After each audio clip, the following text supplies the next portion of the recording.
मैं छोटी थी ना, हर शाम को मुझे मेरी माँ को तैयार होते हुए देखना बहुत अच्छा लगता था।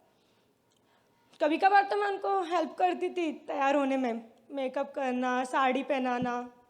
हमारे यहाँ हर औरतें लोग शाम के समय पे तैयार होती थी और टैक्सी के सामने खड़ी हो जाती थी।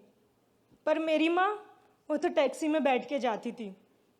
तभी मुझे समझता नहीं था कहाँ जा रही है, क्यों जा रही है। पर बड़ी होने के बाद पता चला कि मेरी माँ एक बार डांसर है। हाँ, मेरी माँ एक बार डांसर है। और हाँ, मैं बार डांसर की बेटी हूँ। मैं शीतल जैन, कमाटीपुरा से। कमाटीपुरा सुन के आप लोग को लगता है कि बहुत गंदी जगह होगी, बट वो मेरा एरिया है।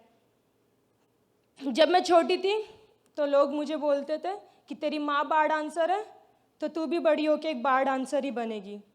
पर मुझे बार डांसर नहीं बनना था और ना ही मेरी माँ चाहती थी कि मैं कभी बार डांसर बनूं। मेरी माँ बार डांसर होने के कारण से मुझे कभी कुछ प्रॉब्लम नहीं हुआ। बचपन में बस एक ही बात खनकती थी, हर शाम को मेरी माँ एक घर में नया आदमी लेके आती थी और उन्हीं आदमियों में से एक आदमी मेरी माँ का बिना शादी किया हुआ पति बन गया और मेरे भाई का पिता। उसी ने मेरा सेक्सुअल अब्यूज़ किया था। एक बार नहीं, बार बार। उस टाइम पे मुझे नहीं समझता था कि एग्जैक्टली वो मेरे साथ क्या कर रहा है, क्यों कर रहा है। पर जब मैं क्रांति में आई तब मुझे पता चला इसको सेक्सुअल अब्यूज़ बोलते हैं और इसमें मेरी कोई गलती नहीं थी। क्रांति एक एनजीओ है जो डॉटर ऑफ सेक्स वर्कर के साथ काम करता है to become agent of social change. मैं बचपन में बहुत अलग अलग हॉस्टलों में रही हूँ, हर एनजीओ में भी रही हूँ और हर लोग मुझे यही बोलते थे कि तो तेरी माँ की आइडेंटिटी मत बता, तुझे बताना नहीं चाहिए, इसमें तेरा ही नुकसान होगा। पर मैं सोचती थी क्यों नहीं बताऊँ मैं। मेरी माँ भी तो एक मेहनत ही तो करती थी, स्टेज पे नाचती थी। एक आइटम सॉन्ग करने, जो डांसर होते हैं एक आइटम सॉन्ग पे स्टेज पे नाचते तो उनकी काम की बहुत तारीफ होती है।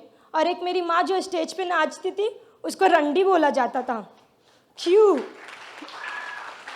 मेरी माँ का काम का उसकी कला को क्यों इज्जत नहीं मिलती थी।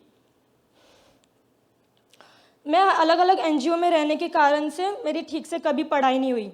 मैं चौथी में थी, देन 7वीं में थी, फिर एक एनजीओ में गई, वहाँ पे मैं 10वीं में थी।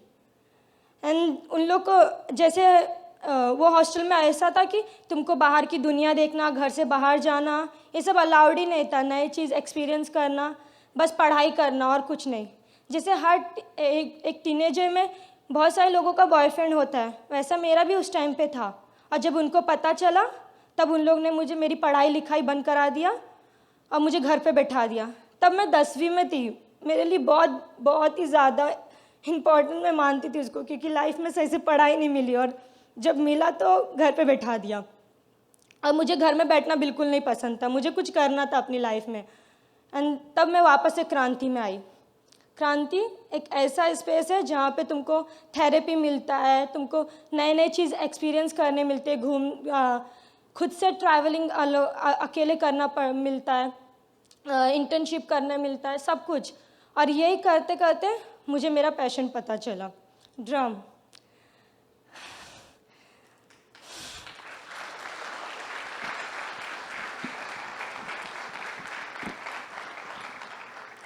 ड्रम तो मुझे बचपन में भी बहुत पसंद था। जब मैं गणपति विसर्जन में लड़के लोग को ढोल बजाते हुए देखती थी तो लगता था कि हाँ, सिर्फ लड़के लोग ही बजा सकते हैं, मैं तो कभी बजा नहीं सकती। मेरे को उस टाइम पे समझता ही नहीं था। बट लेटर ऑन जब मैं क्रांति में थी तब मुझे पता चला लड़की भी ड्रम बजा सकती है। और तब मैं कुछ महीने क्लासेस जाती थी ड्रम के लिए और मेरा मन करता ही गया कि मैं सीखना चाहती हूँ। और कुछ महीनों के बाद मुझे यूएस में वॉशिंगटन डीसी में स्कॉलरशिप मिला एंड मैं वहाँ